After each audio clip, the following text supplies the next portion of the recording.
तो बच्चों कैसे हैं आप सब। बहुत बहुत स्वागत है आपका आज की इस वीडियो में।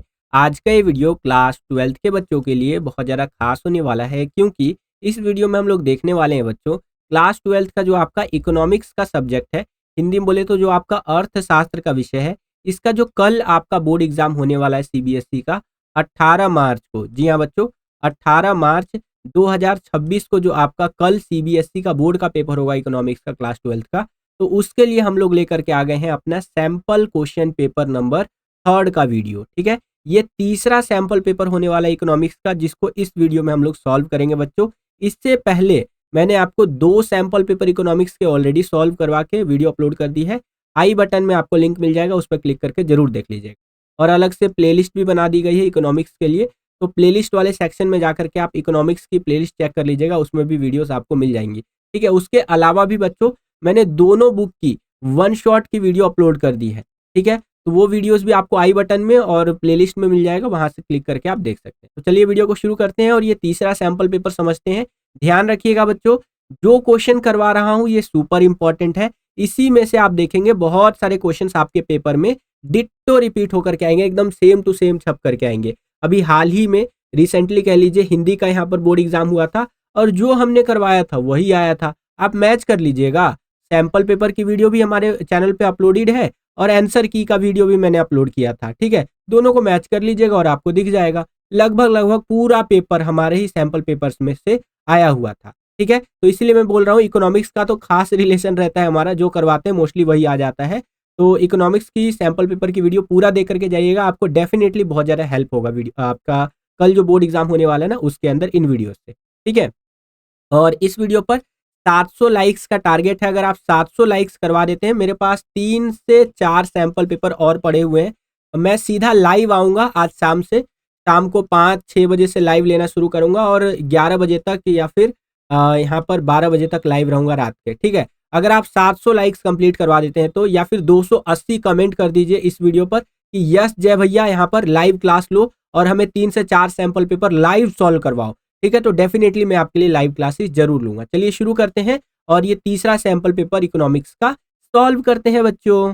सेक्शन ए के अंदर, जिसको हिंदी में आप खंड ए भी बोलते हैं, ये जो सेक्शन रहने वाला है हमारा मैक्रो इकोनॉमिक्स वाला रहने वाला है। यानी कि मैक्रो इकोनॉमिक्स से ही हमारे इस सेक्शन के अंदर क्वेश्चन हमसे पूछे जाएंगे। ठीक है, तो चलिए देखते हैं एक एक करके। पहला क्वेश्चन यहाँ पर देखिए क्या पूछ रहा है कि निम्नलिखित कथनों को ध्यान से पढ़िए। यानी कि स्टेटमेंट दे देगा आपको 2 यहाँ पर, और इन दोनों स्टेटमेंट को आपको ध्यान से पढ़ना है। उसके बाद जो करेक्ट ऑप्शन है उसको आपको चूज करना है। तो यहाँ पर स्टेटमेंट नंबर 1 यानी कि कथन नंबर 1 देखिए क्या बताया गया है कि आय और खपत के बीच सीधा संबंध और उपभोग करने के लिए निरंतर सीमांत प्रवृत्ति की धारणा के कारण खपत वक्र एक ऊपर की ओर झुकी हुई सीधी रेखा वक्र है। ठीक है भैया, जो हमारा सेकंड स्टेटमेंट है कथन नंबर जो 2 है, इसको थोड़ा देख लेते हैं कि सकल मांग वक्र और उपभोग वक्र एक दूसरे के समानांतर है। दिए गए कथनों के आलोक में निम्नलिखित में से सही विकल्प का चयन कीजिए। तो यहाँ पर अगर करेक्ट ऑप्शन की बात करें तो ऑप्शन नंबर सी हमारा यहाँ बिल्कुल करेक्ट हो जाएगा कि कथन नंबर 1 और 2 दोनों ही सत्य है। यहाँ पर स्टेटमेंट नंबर 1 जो कह रहा है और स्टेटमेंट नंबर 2 जो कह रहा है, दोनों ही सही है, यहाँ पर कोई भी गलत नहीं है। ठीक है,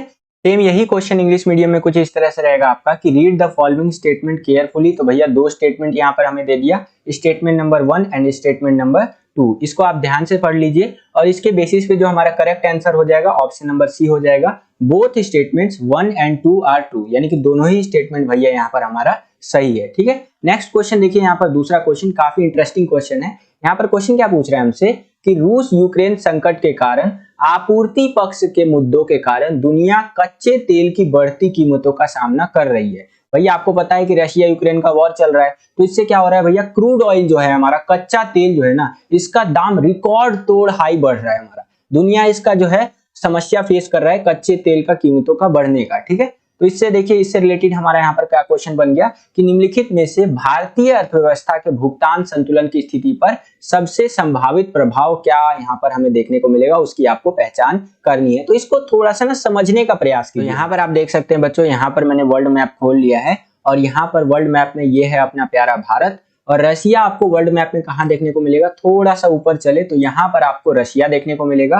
यूक्रेन कहाँ देखने को मिलेगा, तो यूक्रेन अगर इधर साइड देखेंगे तो यहाँ पर आपको यूक्रेन देखने को मिलेगा। अब आप बोलेंगे कि सर जी ये मैप में क्यों दिखा रहे हो, तो यहाँ पर ना थोड़ा सा समझिए। देखिए आज का जो टाइम है ये ग्लोबलाइजेशन का दौर है, वैश्वीकरण का दौर है। तो इस टाइम पे ना हर देश दूसरे देश के ऊपर डिपेंडेंट है, चाहे छोटा से छोटा देश हो या बड़ा से बड़ा देश हो। अगर मैं बात करूं रशिया का, तो रशिया को लेकर के पूरी दुनिया किस चीज को लेकर के डिपेंडेंट है, तेल को लेकर के, क्योंकि रशिया के पास तेल के बहुत बड़े भंडार है, ठीक है, क्रूड ऑयल जिसको आप इंग्लिश में कहते हैं। तो जो कच्चा तेल होता है रशिया पूरी दुनिया को बेचता है, ठीक है, और पूरी दुनिया उसके ऊपर डिपेंडेंट है। अब रशिया यूक्रेन का हो गया भैया यहाँ पर वॉर, जिससे क्या हुआ कि रशिया अपने तेल बेच नहीं पा रहा है, जिससे कि क्या हो रहा है भैया यहाँ पर पूरी दुनिया को इधर जो आपका सऊदी अरब वगैरह है इनसे तेल खरीदना पड़ रहा है। अब सप्लायर कौन बच गया, केवल आपका सऊदी अरब वगैरह, इधर के जो ये वाले कंट्री है ना, ये सारे ईरान वगैरह, ईरान से तो खैर अभी बैन के कारण तेल खरीदते नहीं है, सैंक्शंस लगे हुए हैं, लेकिन सऊदी अरब से खूब तेल बिक रहा है, ठीक है। अब सप्लायर केवल एक बच गया सऊदी अरब, और रशिया तेल बेच नहीं पा रहा है, जिससे क्या हो रहा है क्रूड ऑयल का जो प्राइस है वो रिकॉर्ड हाई बढ़ रहा है, ठीक है। अब भैया तेल तो चाहिए ना अपना देश चलाने के लिए, क्योंकि देखिए अगर आपको अपने देश में जैसे गाड़ी चलाना है या और बहुत सारी चीजें होती है जिसमें आपको कच्चा तेल जो होता है या क्रूड ऑयल जिसको आप कहते हैं उसकी जरूरत पड़ती ही पड़ती है, चाहे आपका भारत जैसा देश हो गया या अमेरिका जैसा डेवलप कंट्री हो गया, सबको तेल चाहिए ही चाहिए, ठीक है। तो ये कारण है जिस कारण से कच्चे तेल के जो दाम है वो लगातार रिकॉर्ड तोड़ हाई हमारे बढ़ते ही जा रहे हैं। अब देखिए कच्चा तेल का जो दाम है वो लगातार बढ़ता ही जा रहा है, ठीक है। अब आप बोलेंगे कि सर जी क्या दिक्कत है, पैसा खर्च करिए और कच्चा तेल जो है खरीदते जाइए, क्या दिक्कत है यहाँ पर। तो मैं बोलूंगा देखो भैया अगर आपको इंटरनेशनली कोई चीज खरीदना होता है ना, तो ये नहीं कि ये गांधी जी वाला नोट लेकर के गए, हाँ ये लीजिए भैया सऊदी अरब जी 500 रुपया लीजिए और एक ड्राम तेल दे दीजिए, क्योंकि देखिए ड्राम मतलब बैरल इंग्लिश में जिसको आप कहते हैं, और इंटरनेशनली अगर आपको तेल वगैरह खरीदना होता है ना तो इस तरह का बैरल में आता है, इंग्लिश में जिसको आप बैरल बोलते हैं और हिंदी में ड्राम वगैरह बोलते हैं आई थिंक, ठीक है। तो इस तरह से बैरल में आता है। तो ये नहीं कि आप ये गांधी जी वाला नोट लेके गए और बोले कि भैया हमको यहाँ पे एक ड्राम तेल दे दीजिए, एक बैरल तेल दे दीजिए, ऐसा नहीं होता है। इंटरनेशनली अगर आपको ट्रेड करना है तो आपको यूएस डॉलर में करना होता है पेमेंट, ठीक है। आप यहाँ पर यूएस डॉलर लेके जाइए, उनको यूएस डॉलर दीजिए और वो आपको तेल यहाँ पर देंगे। तो इससे क्या हो रहा है भैया, इंडिया से ज्यादा डॉलर निकल करके बाहर जा रहा है, ठीक है, यानी कि हमारा डॉलर जो है वो खर्च हो रहा है। और डॉलर जो है एक रिजर्व करेंसी के रूप में देखा जाता है, यानी कि हर देश का अपना फॉरेन रिजर्व होता है। फॉरेन रिजर्व का मतलब होता है कि किसी देश के पास कितना डॉलर रिजर्व रखा हुआ है, कितना गोल्ड है, इससे यहाँ पर हमारा फॉरेन रिजर्व बनता है। और जितना ज्यादा आपका फॉरेन रिजर्व खत्म होता जाएगा उतना आपके देश के लिए समस्याएं बढ़ती ही जाएंगी। जैसे एग्जांपल आपको दूं तो आपका जो पाकिस्तान है, जो हमारा यहाँ पर पड़ोसी देश है, उसके पास फॉरेन रिजर्व ना के बराबर है।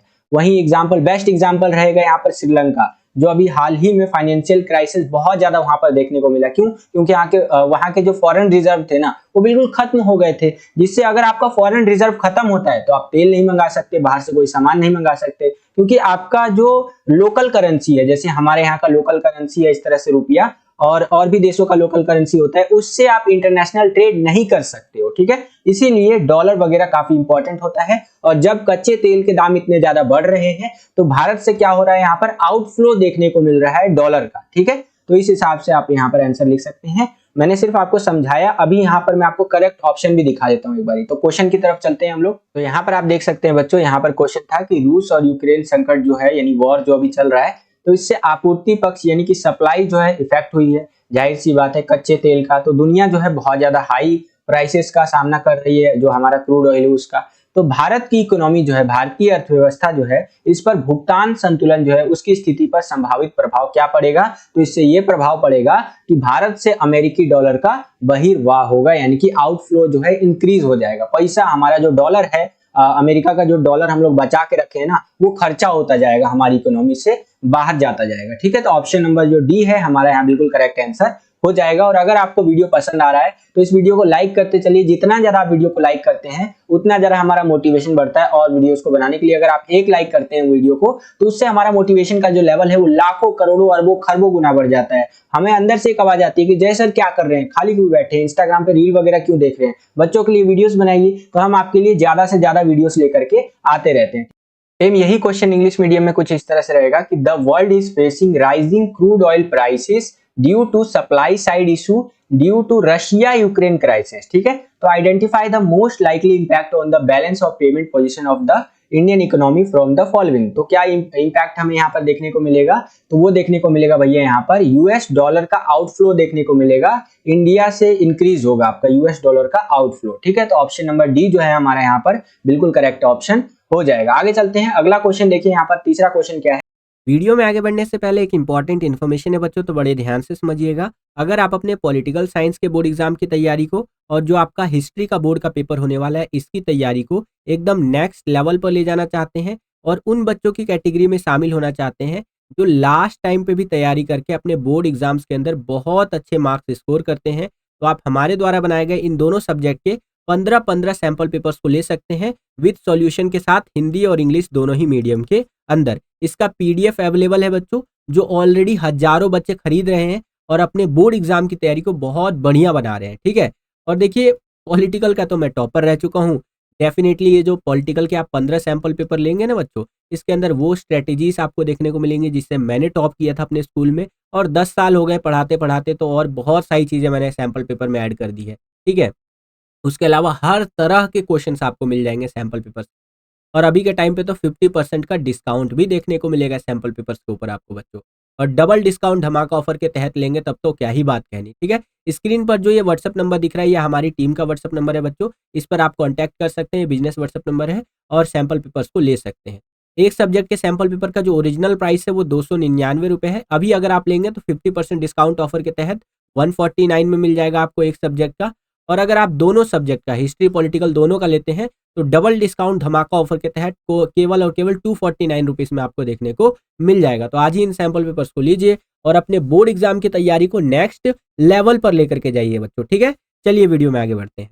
डैश एक संस्था है जो उधार देने के उद्देश्य से जमा स्वीकार करता है। सेम यही क्वेश्चन आपका इंग्लिश मीडियम में इस तरह से है कि dash is an institution which accepts deposit for the purpose of lending. तो वो है हमारा यहाँ पर वाणिज्यिक बैंक होगा, यानी कि बोले तो कमर्शियल बैंक जो होता है आपका वो जमा स्वीकार करता है जिससे कि वो उधार दे सके। तो ऑप्शन नंबर ए जो है हमारा बिल्कुल करेक्ट ऑप्शन हो जाएगा यहाँ पर। सेम यही क्वेश्चन इंग्लिश मीडियम में इस तरह से रहेगा और आंसर हो जाएगा कमर्शियल बैंक। ठीक है, आगे चलते हैं। चौथा क्वेश्चन देखिए यहाँ पर क्या है कि अर्थव्यवस्था में मुद्रा आपूर्ति को नियंत्रित करने के लिए केंद्रीय बैंक कर सकती है। जो आपका अर्थव्यवस्था है, इकोनॉमी है, उसके अंदर जो आपका मनी सप्लाई है उसको कंट्रोल करने के लिए, ठीक है, क्या कर सकता है आपका देश का सेंट्रल बैंक। जैसे हमारे देश का जो सेंट्रल बैंक है वो आरबीआई है, उसी प्रकार से हर देश का अपना एक सेंट्रल बैंक होता है। बोले तो बैंकों का भी बैंक, जैसे एचडीएफसी है, एसबीआई है, वो तो निचले लेवल का बैंक हो गया,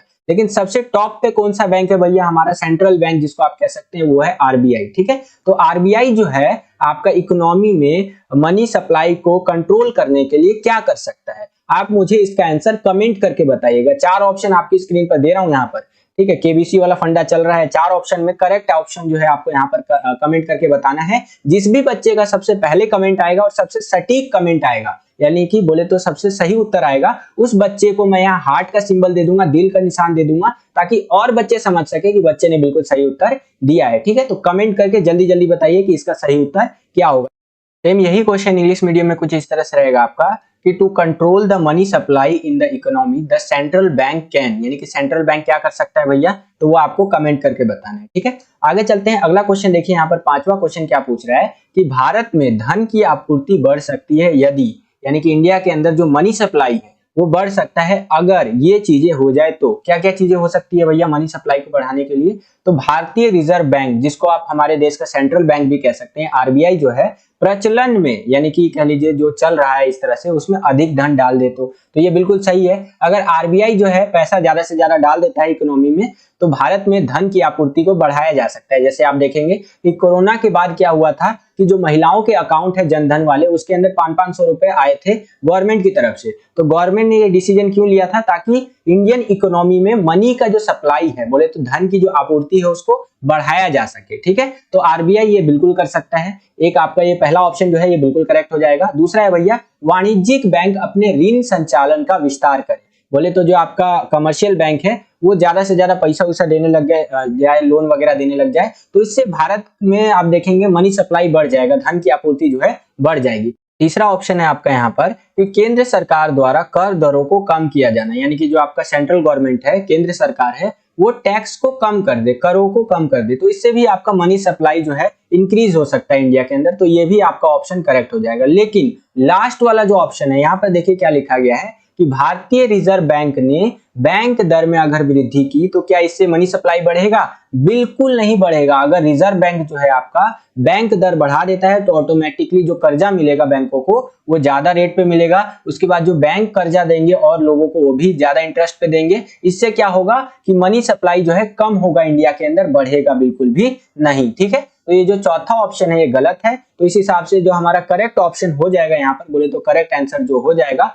ऑप्शन नंबर ए हो जाएगा। फर्स्ट, सेकंड और थर्ड सही है, लेकिन चौथा वाला जो हमारा बोल रहा था स्टेटमेंट ये गलत है। सेम यही क्वेश्चन इंग्लिश मीडियम में कुछ इस तरह से रहेगा आपका कि money supply in India can increase if, यानी कि मनी सप्लाई जो है इंडिया के अंदर बढ़ सकता है अगर क्या हो जाए, आरबीआई पुट कर दे ज्यादा मनी सर्कुलेशन में, तो हो सकता है बिल्कुल यहाँ पर। ठीक है, और क्या हो सकता है भैया, कमर्शियल बैंक जो है एक्सपेंड करेगा अपना लैंडिंग ऑपरेशन, तो भी आपका मनी सप्लाई यहाँ पर इंक्रीज हो सकता है।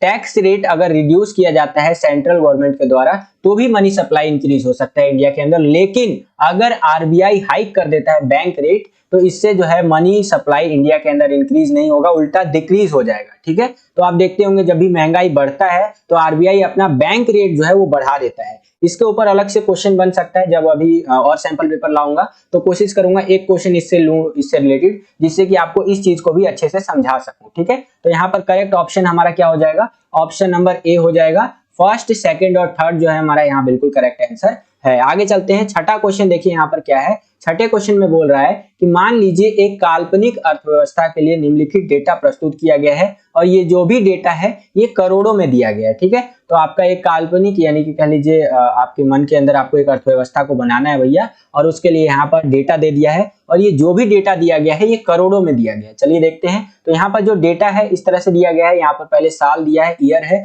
तो 2010, 2020 इस तरह से दिया गया है। फिर आपका दर्शनीय निर्यात यानी कि विजुअल एक्सपोर्ट है वो 280 करोड़ का है और 580 करोड़ का है। फिर दर्शनीय आयात यानी कि विजुअल इंपोर्ट कितना किया गया, तो 240 करोड़ का किया गया 2010 में, और आपका 2020 में 460 करोड़ का आपका इंपोर्ट किया गया। तो इस तरह से ये डेटा दिया गया है। इसी डेटा के बेसिस पे क्या क्वेश्चन बन रहा है हमारा, पहला क्वेश्चन यहाँ पर इस तरह से बना दिया कि पहचाने 2010 से लेकर के 2020 की अवधि के बारे में कौन सा कथन सही है।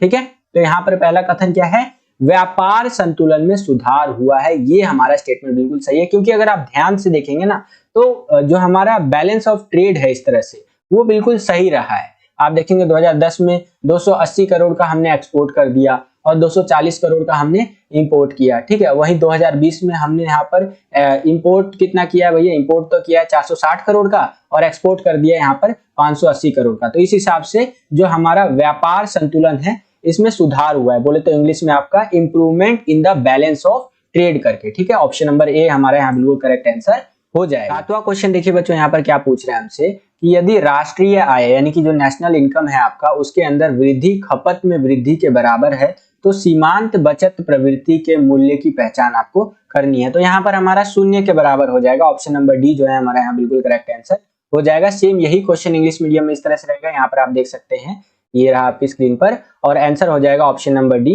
इक्वल टू 0 करके। आठवां क्वेश्चन देखिए बच्चों, यहाँ पर आठवां क्वेश्चन जो है एक टाइपिंग मिस्टेक दे दिया इस तरह से थोड़ा सा, क्योंकि अभी छठा क्वेश्चन जो हमने किया था सेम यही क्वेश्चन था और आठवां क्वेश्चन भी इसी तरह से दे दिया है, तो ये टाइपिंग एरर है। इसको इग्नोर करते हुए हम लोग सीधा 9वें क्वेश्चन की तरफ चलते हैं। देखिए यहाँ पर 9वां क्वेश्चन क्या है, ये असर्शन और रीजन वाला क्वेश्चन है, अभिकथन और कारण वाला। तो इसको थोड़ा सा देख लेते हैं। यहाँ पर जो आपका अभिकथन है यानी कि असर्शन है वो क्या कह रहा है कि बचत वक्र आय के शून्य स्तर पर ऊर्ध्वाधर अक्ष पर एक नकारात्मक अवरोध बनाता है, और कारण आर यानी कि रीजन क्या कह रहा है कि बचत फलन का तात्पर्य बचत और आय के बीच कार्यात्मक संबंध से है। तो इस तरह से हमारा यहाँ पर अभिकथन और कारण कह रहा है। तो इस हिसाब से जो करेक्ट आंसर हो जाएगा हमारा ऑप्शन नंबर बी हो जाएगा कि कथन ए और कारण आर दोनों सत्य है और कारण आर जो है अभिकथन ए की सही व्याख्या नहीं है। ठीक है, और सेम यही क्वेश्चन इंग्लिश मीडियम में इस तरह से रहेगा, ये आप अपनी स्क्रीन पर देख सकते हैं, वीडियो को पॉज करके रीड भी कर सकते हैं। इसके बेसिस पे जो हमारा करेक्ट आंसर हो जाएगा ऑप्शन नंबर बी हो जाएगा। Both assertion and reason are true and reason is not the correct explanation of A यानी कि assertion। ठीक है बच्चों। 10वां क्वेश्चन देखिए बच्चों, यहाँ पर क्या पूछ रहा है हमसे कि यदि किसी अर्थव्यवस्था में निवेश गुणक का मूल्य 4 है और स्वायत्त उपभोग का 30 करोड़ है तो संगत उपभोग फलन होगा, क्या होगा भैया? तो C is equal to 30 plus 0.75 Y, ये हमारा बिल्कुल करेक्ट आंसर होगा बच्चों। सेम यही क्वेश्चन इंग्लिश मीडियम में इस तरह से रहेगा, ये आप अपनी स्क्रीन पर देख सकते हैं। और ऑप्शन नंबर ए जो है हमारा यहाँ पर C is equal to 30 plus 0.75 Y, ये हमारा करेक्ट आंसर हो जाएगा। आगे चलते हैं।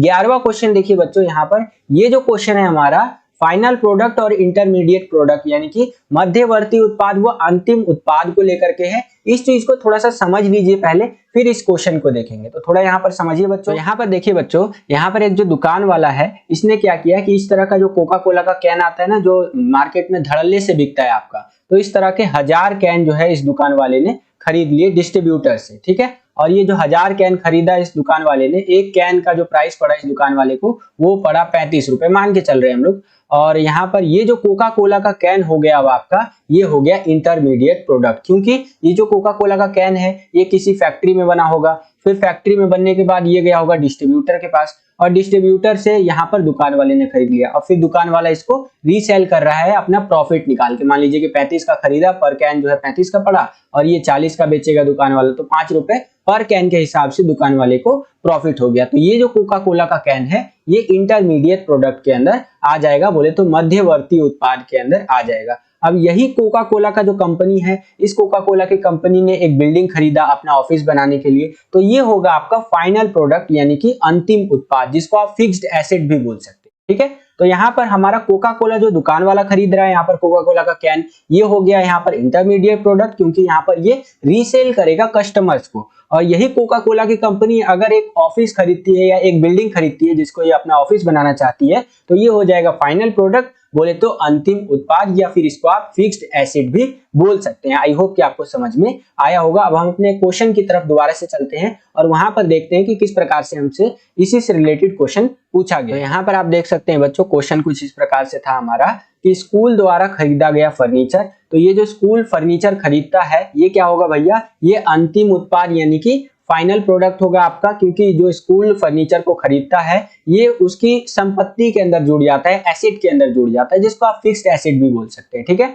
और स्कूल कैंटीन द्वारा शीतल पेय की खरीद यानी कि पानी का बोतल या सॉफ्ट ड्रिंक वगैरह जो होता है वो स्कूल का कैंटीन खरीदता है, तो उसको मध्यवर्ती उत्पाद बोला जाता है, क्योंकि यह क्या होगा कि पुनः बिक्री के लिए उपलब्ध होगा उसी वर्ष में, ठीक है, उसी ईयर में। तो इस हिसाब से ये होगा हमारा इंटरमीडिएट प्रोडक्ट। आई होप कि आपको समझ में आया होगा। सेम यही क्वेश्चन इंग्लिश मीडियम में इस तरह से रहेगा। यहाँ पर आपको इंटरमीडिएट प्रोडक्ट और फाइनल प्रोडक्ट के बारे में बताना है। तो जो आपका स्कूल का फर्नीचर है जो परचेस किया है स्कूल ने, तो वो होगा हमारा फाइनल प्रोडक्ट, और जो सॉफ्ट ड्रिंक है आपका जो स्कूल का कैंटीन परचेस करता है रीसेल करने के लिए उसी साल के अंदर, तो वो होगा आपका इंटरमीडिएट प्रोडक्ट। यहाँ पर आंसर भी आप लिखा हुआ देख सकते हैं, ठीक है। आई होप कि आपको समझ में आया होगा। 12वां क्वेश्चन देखते हैं बच्चों, यहाँ पर क्या पूछ रहे हैं हमसे कि सरकार बाल टीकाकरण कार्यक्रम पर व्यय करती है, व्यय का मतलब खर्चा करती है, इसके घरेलू उत्पाद और कल्याण पर प्रभाव समझाने आपको, ठीक है। यानी कि जो गवर्नमेंट है वो स्पेंड करती है चाइल्ड वैक्सीनेशन प्रोग्राम्स के ऊपर, तो इससे जो हमारा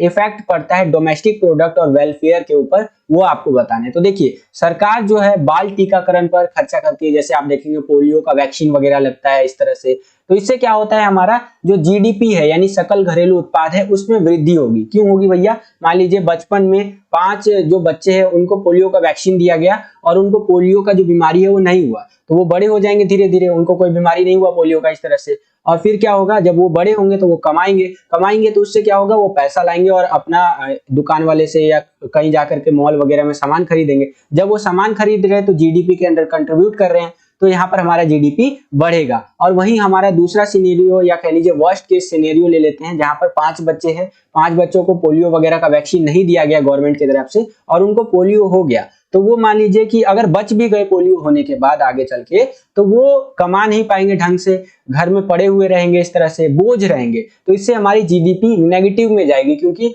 किसी न किसी को उसका बर्डन उठाना पड़ेगा। जितना प्रोडक्टिविटी वो दिखा सकता था वो बच्चा, वो नहीं दिखा पाया, ठीक है। तो इसीलिए जो सरकार है वो बाल टीकाकरण वगैरह पे खर्चा करती है, चाइल्ड वैक्सीनेशन पे, ठीक है। इससे हमारा जीडीपी बढ़ता है।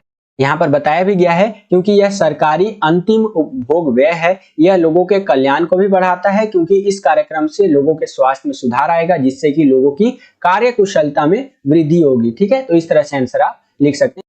सेम यही क्वेश्चन इंग्लिश मीडियम में कुछ इस तरह से रहेगा, ये आप अपनी स्क्रीन पर देख सकते हैं कि the government spends on child vaccination programme explain its effect on domestic product and welfare. ठीक है, तो आंसर आपको कुछ इस प्रकार से लिखना है, ये आप अपनी स्क्रीन पर देख सकते हैं। और इसी क्वेश्चन में आपको एक अथवा देखने को मिलेगा, एक चॉइस देखने को मिलेगा, यानी कि अगर आपको ये वाला क्वेश्चन नहीं आता है तो आप ये वाला क्वेश्चन अटेंड कर सकते हैं, ये आप अपनी स्क्रीन पर देख सकते हैं। ये अथवा में क्या क्वेश्चन है, इसको थोड़ा सा देख लेते हैं कि बुनियादी ढांचे में निवेश किसी देश के आर्थिक विकास में योगदान देता है, एक वैध तर्क के साथ दिए गए कथन की पुष्टि करें। यानी कि अगर आप लोग अपना जो बुनियादी ढांचा है, ठीक है, बेसिक इंफ्रास्ट्रक्चर है, उसके अंदर इन्वेस्टमेंट करते हैं, निवेश करते हैं, तो इससे आपका देश का तरक्की बहुत ज्यादा बड़ी तरीके से होगा, या कह लीजिए बहुत फास्ट तरीके से होगा। और देश की तरक्की में भी आर्थिक विकास जो होगा, आपका इकोनॉमिकली डेवलपमेंट जो होगा वो बहुत तेजी से होगा। मान लीजिए कि आप जो है अपने देश में रोड जो है, रोड नेटवर्क जो है उसको बहुत स्ट्रांगली बिल्ड करते हैं, ठीक है, जिससे कि क्या होगा कि कोई भी सामान को एक स्थान से दूसरे स्थान पर ले जाना बहुत ज्यादा आसान होगा।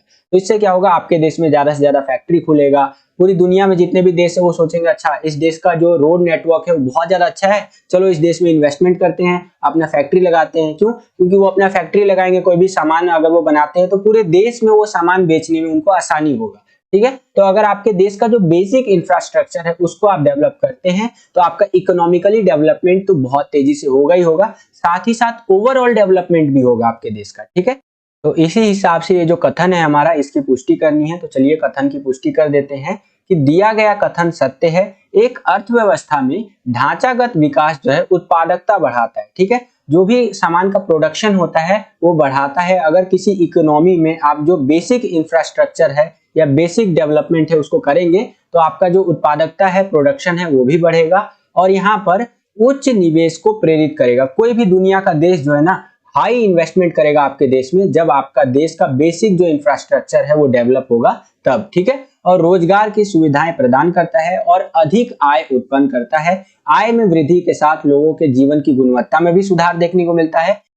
निर्णायक रूप से हम कह सकते हैं कि अवसंरचना किसी देश के आर्थिक विकास में योगदान करती है। तो इस प्रकार से इस क्वेश्चन का आंसर आपको लिखना है। आई होप कि आपको समझ में आया होगा। तो भैया देखिए, बेसिक इंफ्रास्ट्रक्चर में इन्वेस्ट कीजिए, सिंपल सा कॉन्सेप्ट ये है। और उसका अगर आप बेसिक इंफ्रास्ट्रक्चर में इन्वेस्ट करते हैं अपने देश में तो बाहर के देश आएंगे, कंपनियां खोलेंगे, या आपके ही देश की जो कंपनियां हैं वही बहुत तेजी से डेवलप होंगी, तो इकोनॉमिकली डेवलपमेंट होगा। अगर आपका देश आर्थिक रूप से आगे बढ़ेगा तो आपके देश में जो है ज्यादा से ज्यादा पैसा आएगा लोगों के पास, रोजगार उत्पन्न होगा, और जब ज्यादातर लोगों के पास पैसा आएगा तो जो क्वालिटी ऑफ लाइफ है वो अच्छा होगा, जैसे अमेरिका या डेवलप्ड कंट्री में आपको देखने को मिलता है। और जब देश इन चीजों को करता है तो कंट्री जो है ऑटोमेटिकली डेवलप्ड नेशन कहलाने लग जाता है, या कह लीजिए विकसित देश बन जाता है। तो आई होप कि आपको समझ में आया होगा। आगे चलते हैं, अगला क्वेश्चन देखते हैं बच्चों। हम यहाँ पर 13वां क्वेश्चन देखिए क्या है यहाँ पर कि एक अर्थव्यवस्था का बचत वक्र 30 करोड़ का ऋणात्मक अतः खंड बनाता है और अतिरिक्त आय का 20% भाग बचाया जाता है। बचत तथा उपभोग फलन ज्ञात कीजिए। तो आंसर जो आपको लिखना है वो कुछ इस प्रकार से लिखना है, ये आप अपनी स्क्रीन पर देख सकते हैं। C = 30 करोड़ रुपीस यानी कि 30 करोड़ रुपए, और MPS जो होगा हमारा यहाँ पर 0.2 होगा। अतः बचत फलक का हमारा जो होगा ये इस प्रकार से होगा, और लास्ट में हमारा आंसर कुछ इस प्रकार से निकल करके आ जाएगा। सेम यही क्वेश्चन इंग्लिश मीडियम में इस तरह से रहेगा। 13वां क्वेश्चन यहाँ पर आप देख सकते हैं, और आंसर आपको कुछ इस प्रकार से लिखने हैं, यहाँ पर आप देख सकते हैं। ठीक है, अब हम लोग आ गए हैं 14वें क्वेश्चन के अंदर। जो 14वां क्वेश्चन है यहाँ पर देखिए काफी इंपॉर्टेंट है, पेपर में कई बार आ जाता है। इसको थोड़ा सा समझिए कि बैंक दर क्या होता है और रेपो दर क्या होता है, इन दोनों के अंदर क्या डिफरेंस देखने को हमें मिलता है। तो थोड़ा सा इसको समझने का प्रयास। अब देखिए बच्चों, पैसों की जो जरूरत है वो सभी को होती है। जैसे मान लीजिए आपको पैसे की जरूरत है तो आप जाएंगे बैंक में और बैंक को बोलेंगे भैया हमको इतना लोन दे दीजिए, हमको नया घर लेना है, नया गाड़ी लेना है, या फिर शादी के लिए पैसा चाहिए, स्टडी के लिए पैसा चाहिए। अलग अलग कारण हो सकते हैं जिस कारण से आप बैंक के पास जाएंगे, उनसे लोन लेंगे। ठीक है, अब जो ये बैंक होते हैं इनके पास कोई नोट छापने की मशीन तो है नहीं, इनको भी तो कहीं ना कहीं से पैसा आता होगा। तो ये पैसा आता है इनके पास रिजर्व बैंक ऑफ इंडिया, इनकी RBI के पास से। ठीक है, RBI जो है हमारे देश का सेंट्रल बैंक है, जिनके पास अधिकार है जो करेंसी है यानी जो पैसा होता है उसको छापने का। तो ये जो आरबीआई जो बैंक है, जो बैंकों का बैंक भी आप कह सकते हैं, ये क्या करते हैं, इन बैंक्स को, चाहे आपका एसबीआई हो गया या फिर आपका एचडीएफसी बैंक जो होता है ना, एचडीएफसी बैंक हो गया, या और छोटे मोटे जितने भी बैंक होते हैं, इन सबको लोन देता है। और वही लोन ये बैंक क्या करते हैं, आपको दे देते हैं, अपना थोड़ा उसमें मार्जिन वार्जिन बचा के आपको भी वही लोन के तौर पे वही पैसा दे देते हैं। तो इस तरह से पूरा लोन का सिस्टम चलता है। तो देखिए इसी में आता है एक बैंक रेट होता है और एक रेपो रेट होता है। इसको थोड़ा सा समझिए। देखिए मान लीजिए एसबीआई है आपका, एसबीआई का एग्जांपल लेकर के चलते हैं, स्टेट बैंक ऑफ इंडिया जिसका फुल फॉर्म होता है। तो ये जो एसबीआई बैंक है, इसको पैसे की जरूरत है शॉर्ट टर्म के लिए, यानी कि मान लीजिए कि 2 साल के लिए, 5 साल के लिए पैसा चाहिए, 10,000 करोड़, 5,000 करोड़ रुपए चाहिए, ठीक है। तो एसबीआई क्या करेगा, आरबीआई के पास जाएगा और बोलेगा भैया हमको 2 साल के लिए, 5 साल के लिए पैसे का जरूरत है, आप हमको पैसा दे दीजिए।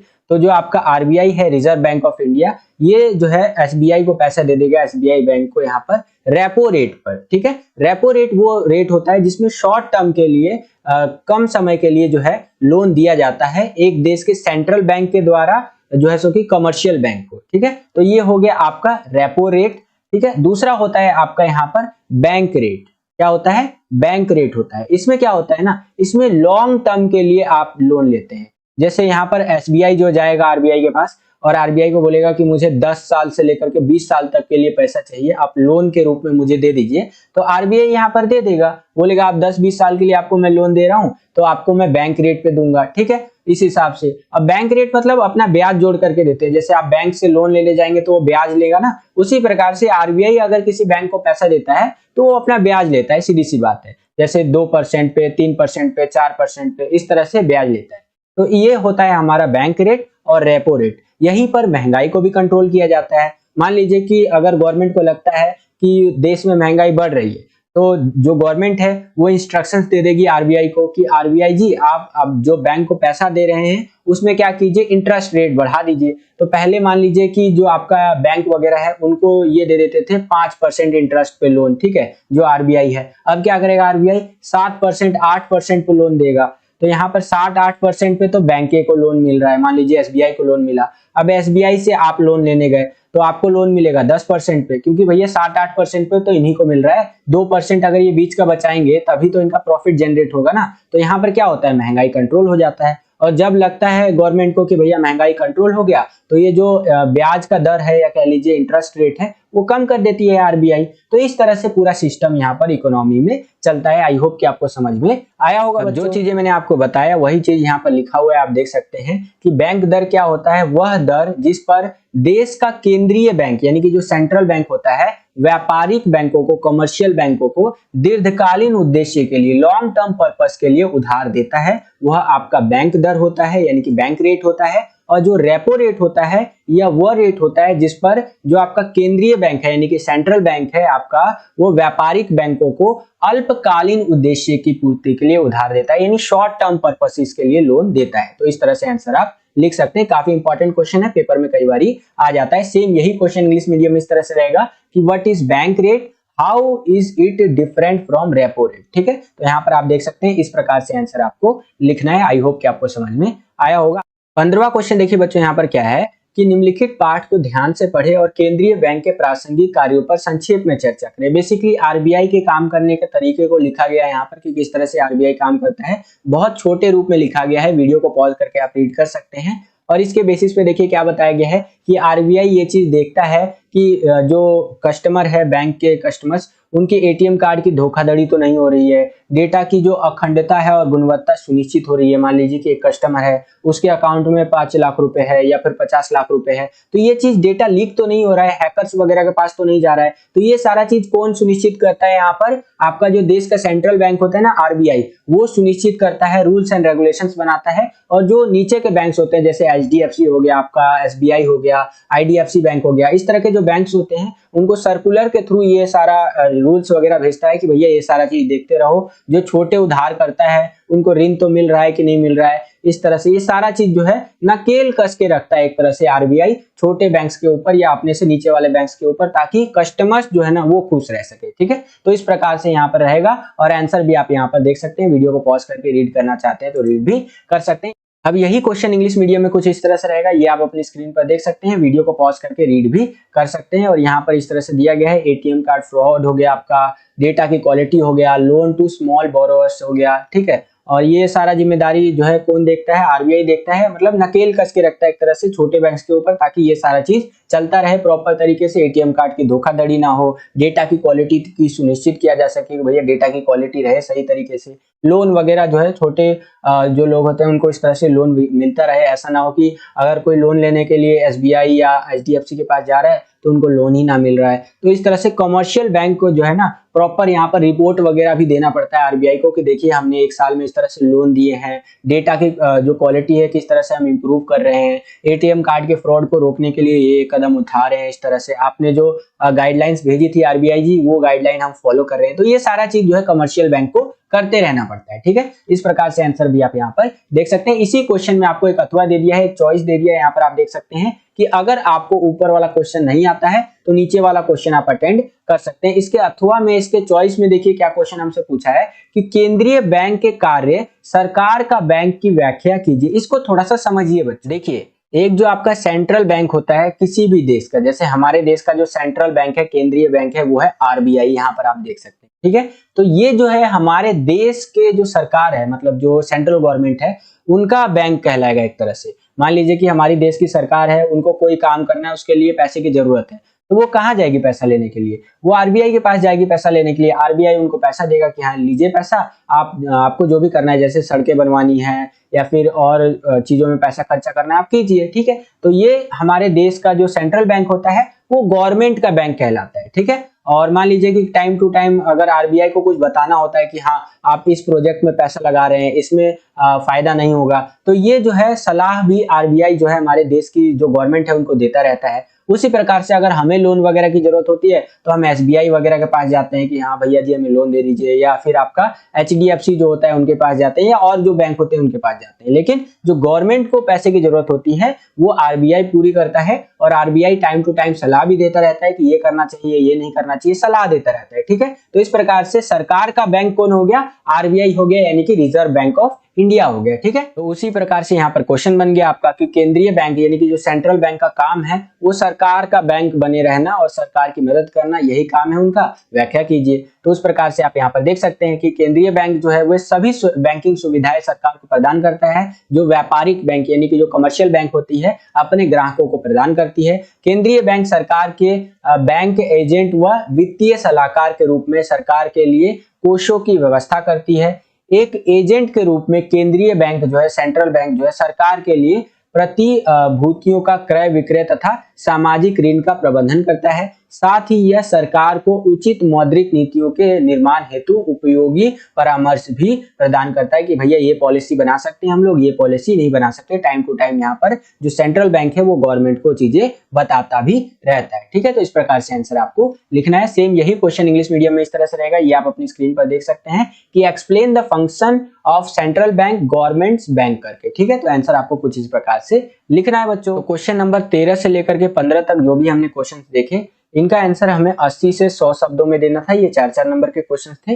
अब हम लोग 16वां और 17वां जो क्वेश्चन देखेंगे, ये 6 नंबर के क्वेश्चन होने वाले हैं। इनका आंसर हमें 100 से 150 शब्दों में देना है बच्चों, ठीक है। चलिए देखते हैं 16वां क्वेश्चन। देखिए बच्चों यहाँ पर क्या पूछ रहा है, 16वें के ए में क्वेश्चन पूछा गया है कि ऐच्छिक व अनैच्छिक बेरोजगारी के बीच में अंतर बताइए। तो देखिए बहुत सिंपल सा क्वेश्चन है, लेकिन काफी इंपॉर्टेंट क्वेश्चन है, कई बारी पेपर में आ जाता है बच्चों। इसको थोड़ा सा समझने का प्रयास। देखिए बच्चों, एक बंदा है जिसने इंजीनियरिंग की पढ़ाई की यहाँ पर, और इंजीनियरिंग की पढ़ाई करने के बाद जो उसको सैलरी मिलनी चाहिए वो मिलनी चाहिए 50,000 रुपए, ठीक है। अब 50,000 रुपए उसको सैलरी मिल भी रही है, लेकिन वो काम करने के लिए तैयार नहीं है। बोलेगा कि भैया मुझे 50,000 रुपए यहाँ पर सैलरी मिल रही है, इसमें थोड़ी ना काम करूंगा, मैं तो करूंगा भैया 1 लाख में यहाँ पर काम, 1 लाख रुपए मिलेगा तभी मैं यहाँ पर काम करूंगा। तो यहाँ पर वो बंदा घर बैठ गया, तो इससे क्या हुआ, वो हो गया ऐच्छिक बेरोजगार, यानी कि उसको काम मिल भी रहा है लेकिन लाट साहब की तरह वो घर बैठना चाहता है, 50,000 में वो काम नहीं करना चाहता है, जबकि उसका जो एक्चुअल सैलरी बनता है वो 50,000 ही बनता है। तो ये हो गया ऐच्छिक बेरोजगार। एक होते हैं अनैच्छिक बेरोजगार,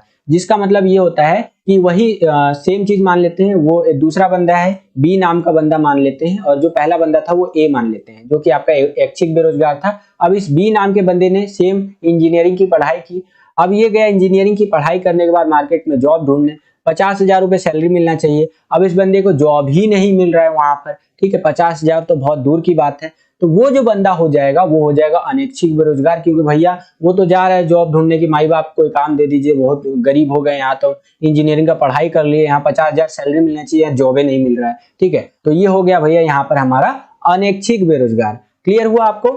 चलिए आगे। जो चीजें मैंने आपको बताई वही चीज यहाँ पर लिखा हुआ है, आप देख भी सकते हैं। ऐच्छिक बेरोजगारी का मतलब होता है यह बेरोजगारी का वह रूप है जिसमें योग्य व्यक्ति मजदूरी की प्रचलित दर पर रोजगार या कार्य उपलब्ध होने के बावजूद काम करने को तैयार नहीं होता है। मतलब जो भी सैलरी मिलना चाहिए वो सैलरी मिल रहा है, फिर भी लाट साहब की तरह बोलेंगे हम तो काम ही नहीं करेंगे, हमें तो ज्यादा सैलरी चाहिए। तो ये हो गया ऐच्छिक बेरोजगारी। एक होता है अनैच्छिक बेरोजगारी, जिसके अंदर क्या होता है, यह बेरोजगारी का वह रूप है जहां योग्य व्यक्ति बाजार में प्रचलित मजदूरी दर पर काम करने के लिए तैयार है लेकिन रोजगार मिल ही नहीं रहा है। यहाँ पर जाकर कंपनी को बोल रहा है भाई बाप काम दे दीजिए, बहुत गरीब आदमी है, बेरोजगार आदमी है, काम दे दीजिए, लेकिन काम ही नहीं है, मार्केट में काम ही नहीं मिल रहा है उसको, ठीक है। तो ये हो गया यहाँ पर अनैच्छिक बेरोजगारी, ठीक है। तो इस प्रकार से आंसर आप लिख सकते हैं। सेम यही क्वेश्चन इंग्लिश मीडियम में इस तरह से रहेगा। यहाँ पर आप देख सकते हैं वॉलंटरीली जो है सो कि और इन वॉलंटरीली अनएम्प्लॉयमेंट, इस तरह से करके। तो आंसर आपको कुछ इस प्रकार से लिखना है, ये आप अपनी स्क्रीन पर देख सकते हैं बच्चों। इसी के बी में 16वें के बी में इस तरह से क्वेश्चन है। यहाँ पर आप देखेंगे कि राष्ट्रीय आय की गणना करते समय आप निम्नलिखित के साथ क्या व्यवहार करेंगे, अपने उत्तर के लिए कारण दीजिए, ठीक है। राष्ट्रीय आय की गणना करते वक्त जैसे शेयर धारक द्वारा कंपनी से प्राप्त शेयर का मूल्य, और दूसरा है आपका यहाँ पर भारत में विदेशी कंपनियों को दिए गए ऋण से प्राप्त ब्याज। तो यहाँ पर आप इस तरह से लिखेंगे पहले का आंसर कि यह राष्ट्रीय आय में शामिल नहीं होगा क्योंकि यह वित्तीय पूंजी की वापसी है कि वस्तु या सेवा नहीं है, ठीक है। जो आपका शेयर धारक द्वारा कंपनी से प्राप्त शेयरों का जो मूल्य होगा ना, ये नेशनल इनकम के अंदर शामिल नहीं किया जाएगा क्योंकि ये जो है ना आपका, ये वित्तीय पूंजी की वापसी है और वस्तु या सेवा ये कोई नहीं है। लेकिन भारत में जो विदेशी कंपनियों को दिए गए ऋण से प्राप्त ब्याज होता है, यह शामिल किया जाएगा नेशनल इनकम के अंदर, क्योंकि ब्याज जो है देशीय आय की कारक आय है, ठीक है। तो इस प्रकार से आंसर आप लिख सकते हैं। सेम यही क्वेश्चन आपसे इंग्लिश मीडियम में कुछ इस तरह से पूछे जाएंगे। ये आप देख सकते हैं यहाँ पर कि value of share receive by the share holder from the company, और जो आपका इंटरेस्ट है receive from loan given to a foreign company in India, ठीक है। तो जो आपका शेयर वाला है ये जो है नेशनल इनकम के अंदर नहीं आएगा, लेकिन जो आपका ये लोन वाला है कि भैया लोन का इंटरेस्ट आया है, इसको आप नेशनल इनकम के अंदर काउंट कर सकते हैं इस तरह से, ठीक है। तो यहाँ पर आप देख भी सकते हैं। आई होप कि आपको समझ में आया होगा। आगे चलते हैं। 17वां क्वेश्चन देखिए यहाँ पर क्या बोल रहा है। 17वें के ए में यहाँ पर क्वेश्चन ये इस तरह से है कि नीचे दिए गए आंकड़ों को दर्शाए गए रुझानों की तुलना करें, ठीक है। यहाँ पर आपको आंकड़ा इस तरह से डेटा दे दिया है, इसको आपको स्टडी करना है और इसके बेसिस पे जो क्वेश्चन आपसे पूछे जाएंगे उसका आंसर आपको देना है। तो यहाँ पर देख सकते हैं इस तरह से दिया हुआ है, जैसे फिजिकल डेफिशिएट, प्राइमरी डेफिशिएट करके, ठीक है। यहाँ पर आप देखेंगे तो अब इसके बेसिस पे देखिए क्या है भैया कि दिए गए आरेख में दर्शाए गए आंकड़ों को ध्यान में रखते हुए वर्ष दर घाटे की प्रवृत्ति अप्रैल से नवंबर के लिए रिपोर्टिंग निम्नानुसार बताई जा सकती है। कैसे बताई जा सकती है? जैसे आपका 2020 में राजकीय घाटा 2019 में 8.1 लाख करोड़ से बढ़कर 10.8 लाख करोड़ हो गया, ठीक है। तो इस तरह से आपको आंसर लिखना है। बेसिकली इसको स्टडी करना है आपको, ये जो यहाँ पर फिगर दिया गया है ना, इसको स्टडी करना है और इसके बेसिस पे ही आपको आंसर लिखना है बच्चों। सेम यही क्वेश्चन इंग्लिश मीडियम में कुछ इस तरह से रहेगा और आंसर आपको कुछ इस प्रकार से लिखना है, ये आप अपनी स्क्रीन पर देख सकते हैं। 17वें के बी में देखिए यहाँ पर क्या क्वेश्चन पूछा है कि सरकारी बजट में संसाधनों के आवंटन के उद्देश्य का विस्तार से वर्णन करें। तो इसका आंसर कुछ इस प्रकार से लिखेंगे कि सरकारी बजट के सभी वर्गों के लक्ष्यों को संतुलित करने की दृष्टि से संसाधनों को आवंटन करना चाहिए। स्वास्थ्य के लिए हानिकारक वस्तुओं और सेवाओं के उत्पाद को कराधान नीति के माध्यम से हतोत्साहित किया जा सकता है। इस प्रकार सामाजिक रूप से लाभकारी प्रकृति की वस्तुओं के उत्पादन को सब्सिडी के माध्यम से प्रोत्साहित किया जा सकता है। यदि निजी क्षेत्र कुछ गतिविधियों सार्वजनिक वस्तुओं में पहल नहीं कर सकती तो सरकार उन पर सीधे नियंत्रण कर सकती है, जैसे पानी की आपूर्ति और स्वच्छता। मान लीजिए कि कोई ऐसा चीज है जिस पर गवर्नमेंट सब्सिडी देती है और लोगों को उससे फायदा हो रहा है, तो उसमें गवर्नमेंट को सब्सिडी देना चाहिए। जैसे बिजली वगैरह पे सब्सिडी दिया जाता है। और कोई ऐसा चीज है जिसपे लगता है कि प्राइवेट जो प्लेयर्स है, प्राइवेट कंपनियां हैं, वो अच्छा परफॉर्म नहीं कर पा रही है, जैसे पानी अच्छा अवेलेबल नहीं करवा पा रही है लोगों को, तो गवर्नमेंट डायरेक्ट उसको कंट्रोल करे, पानी वगैरह को, स्वच्छता वगैरह को। तो इस तरह से इस क्वेश्चन का आंसर आपको लिखना है, ठीक है। सेम यही क्वेश्चन इंग्लिश मीडियम में इस तरह से रहेगा और आंसर आपको कुछ इस प्रकार से लिखना है, ये आप अपनी स्क्रीन पर देख सकते हैं। इसी क्वेश्चन में आपको एक अथवा एक चॉइस देखने को मिलेगा, यानी कि अगर आपको ऊपर वाला क्वेश्चन नहीं आता है तो नीचे वाला क्वेश्चन आप अटेंड कर सकते हैं। इसके अथवा में इसके चॉइस में देखिए क्या क्वेश्चन हमसे पूछा गया है कि सरकार की राजस्व प्राप्तियां, जो टैक्स कलेक्ट होता है गवर्नमेंट को, और पूंजी प्राप्तियों के बीच उपयुक्त उदाहरणों के साथ अंतर आपको बताना है। तो इसको थोड़ा सा समझिए बच्चों कि राजस्व प्राप्तियां वे प्राप्तियां हैं जो ना तो कोई देनदारी पैदा करती हैं और ना ही सरकार की संपत्ति में कोई कमी लाती है। जाहिर सी बात है, अगर टैक्स कलेक्ट हो रहा है तो ये थोड़ी ना है कि सरकार के पास जितना टैक्स आ रहा है उतना देना है, ऐसा कुछ नहीं है। देनदारी पैदा नहीं करती है, ठीक है, और ना ही सरकार की संपत्ति में कमी लाती है। गवर्नमेंट की जो संपत्ति है या कह लीजिए पैसा वैसा जो गवर्नमेंट के पास आ रहा है सरकारी खजाने में, वो तो बढ़ ही रहा है ना, कम थोड़ी ना होगा, ठीक है। उदाहरण के लिए सार्वजनिक उद्यमों आदि से प्राप्त कर लाभांश आदि, ठीक है, जैसे जो फैक्ट्री वगैरह से या फिर कमर्शियल जो आपका कंपनी होता है, ठीक है, इनसे जो पैसा आता है, जैसे टाटा कंपनी हो गया, टाटा ग्रुप हो गया, अडानी ग्रुप हो गया, रिलायंस ग्रुप हो गया, इनसे जो गवर्नमेंट के पास टैक्स के रूप में पैसा आ रहा है, तो इससे क्या हो रहा है, गवर्नमेंट का जो ट्रेजरी है, खजाना है, वो बढ़ता ही जा रहा है, ठीक है, उसमें कमी थोड़ी ना आ रहा है, और ना ही गवर्नमेंट को पैसा किसी को देना है। तो ये चीज हो गया आपका। आगे देखिए, जबकि जो पूंजीगत प्राप्तियां हैं, ये वे प्राप्तियां होती हैं जो देनदारी पैदा करती है या सरकार की संपत्ति में कमी का कारण बनती है। उदाहरण के लिए उधार हो गया, विनिवेश हो गया, ये सब आप लिख सकते हैं। आई होप कि आपको समझ में आया होगा। सेम यही क्वेश्चन इंग्लिश मीडियम में इस तरह से रहेगा, ये आप अपनी स्क्रीन पर देख सकते हैं और आंसर आपको कुछ इस प्रकार से लिखना है, ये आप अपनी स्क्रीन पर देख सकते हैं बच्चों। आगे चलते हैं, अगला क्वेश्चन देखिए यहाँ पर क्या है, प्रत्यक्ष और अप्रत्यक्ष करों के बीच उपयुक्त उदाहरण के साथ अंतर बताइए। इसको ना थोड़ा सा समझने का प्रयास कीजिए, काफी इंपॉर्टेंट है। कई बारी पेपर में पूछ लिया जाता है कि डायरेक्ट टैक्स क्या होता है और इनडायरेक्ट टैक्स क्या होता है। इसको देखिए बच्चों, कोई भी देश की सरकार होती है, जैसे भारत सरकार ले लीजिए, तो सभी देशों की सरकारों को काम करने के लिए यानी फंक्शन करने के लिए टैक्स तो चाहिए ही चाहिए होता है, ठीक है। चाहे आप अमीर आदमी हो या फिर गरीब आदमी हो, इससे फर्क नहीं पड़ता है, सरकारें जो होती हैं उनको टैक्स चाहिए ही चाहिए। अब आप बोलेंगे कि सर जी अमीर लोग तो डायरेक्ट टैक्स दे देते होंगे, हमसे कैसे टैक्स लेते होंगे, गरीब आदमी से कैसे टैक्स लेते होंगे, ठीक है। तो बहुत सारे बच्चों को पता भी होगा, लेकिन जिन बच्चों को नहीं पता उनको मैं बता देता हूँ। मान लीजिए कि आप जो है दुकान गए और दुकान से एक साबुन खरीद लिया, ठीक है, 10 रुपए का एक साबुन खरीद लिया, लाइफ बॉय साबुन खरीद लिया आपने, ठीक है। अब जो लाइफ बॉय आपने साबुन खरीदा है, वो साबुन जो होगा आपका, वो होगा 10 रुपए का, ठीक है। इन इमेजेस को छोड़िए, यहाँ पर ध्यान दीजिए, जो आपका 10 रुपए का ये साबुन है, उस 10 रुपए के साबुन पे आप देखेंगे तो एक चीज लिखा होगा इंक्लूडिंग ऑल टैक्सेस करके, ठीक है। तो इंक्लूडिंग ऑल टैक्सेस का मतलब है कि एक्चुअली में जो 10 रुपए का ये साबुन है, वो 10 रुपए का नहीं बना है, उसकी कॉस्ट जो आई है, प्रोडक्शन कॉस्ट यानी कि बनने की जो कॉस्ट आई है, वो आई है 7 रुपए, मान लीजिए, एग्जाम्पल के लिए बता रहा हूँ, ठीक है। और 1 रुपए जो है मार्जिन है, उस पर प्रॉफिट हो रहा है कंपनी को, ठीक है। 1 रुपए यहाँ पर डिस्ट्रीब्यूटर और जो आपका शॉप वाला है वो कमा रहा है, ठीक है। तो कितना हो गया, यहाँ पर 9 रुपए हो गया और 1 आध रुपए उस पर टैक्स लग जा रहा है, ठीक है। तो टोटल इसका जो कॉस्ट आ रहा है 10 रुपए आ रहा है यहाँ पर हमारा, तो ये हमारा टोटल कॉस्ट बनता है। तो इस प्रकार से जो सरकारें होती हैं वो गरीब हो या अमीर दोनों से ही टैक्स लेती है, ठीक है, क्योंकि भैया काम तो करना है ना। सरकारें जो होती हैं गरीब लोगों के लिए भी काम करती हैं और अमीर लोगों के लिए भी काम करती है, तो पैसा तो चाहिए टैक्स के रूप में। तो इस प्रकार से हमारा यहाँ पर टैक्स का जो सिलसिला है वो चलता है। जो आपका डायरेक्ट रूप से टैक्स लेती है अमीर लोगों से, उनको डायरेक्ट टैक्स कर दिया जाता है या कह लीजिए डायरेक्ट टैक्स कह दिया जाता है। और दूसरा जो होता है इनडायरेक्ट टैक्स, यानी कि जो आपसे या हमसे टैक्स जो लेती है सरकार, जो भी हम सामान मार्केट से खरीदने जाते हैं, चाहे कोलगेट हो गया, ये छोटी मोटी चीजें जो भी हम खरीद रहे हैं ना, उन पर इनडायरेक्ट टैक्स हम लोग भर रहे हैं। और करोड़ों रुपए हम लोग अपने जीवन काल में अभी तक टैक्स के रूप में भर चुके होंगे। अपने पिताजी से भी पूछ लीजिएगा बेशक इस बात को लेकर के, ठीक है। तो करोड़ों रुपए टैक्स के रूप में भर चुके हैं, जिसको आप इनडायरेक्ट टैक्स बोलेंगे, जो गवर्नमेंट डायरेक्टली आपसे नहीं ले रही है, इनडायरेक्ट रूप से ले रही है, ठीक है। आई होप कि टैक्स का ये जो फंडा है आपको समझ में आ गया। जो चीजें मैंने आपको बताई वही सारी चीजें यहाँ पर लिखी गई हैं। वीडियो को पॉज करके आप यहाँ पर रीड कर सकते हैं। और देखिए, टैक्स का एक बहुत अच्छा उदाहरण है जीएसटी, ठीक है। अब जीएसटी क्या है आप मुझे कमेंट करके बताइएगा कि जीएसटी एक्चुअली में होता क्या है, ठीक है। सेम यही क्वेश्चन इंग्लिश मीडियम में इस तरह से रहेगा कि differentiate between direct and indirect taxes with suitable examples. ठीक है, तो इस प्रकार से आंसर आपको लिखना है। तो बस बच्चों यही था आज का वीडियो। आशा करता हूँ आपको ये वीडियो पसंद आया होगा। अगर आपको ये वीडियो पसंद आया तो कर दीजिए ज़्यादा से ज़्यादा लाइक। जितना ज़्यादा वीडियो को आप लाइक करेंगे उतना ज़्यादा हमारा मोटिवेशन बढ़ता है इसी तरह की वीडियोस को बनाने के लिए। और ये हमारा पार्ट 1 वाला वीडियो था। अभी इसका पार्ट 2 का वीडियो भी आना है। Link is in the description box. Description box को जरूर चेकआउट कीजिए, वहाँ पर आपको पार्ट 2 का लिंक मिल जाएगा। और अपने सभी दोस्तों में शेयर जरूर कीजिएगा इस वीडियो को। इस वीडियो के लिए इतना ही। मिलता हूँ आपसे अगली एक्साइटिंग वीडियो में। तब तक के लिए खुश रहिए, खुश रखिए सभी को। जय हिंद, वंदे मातरम।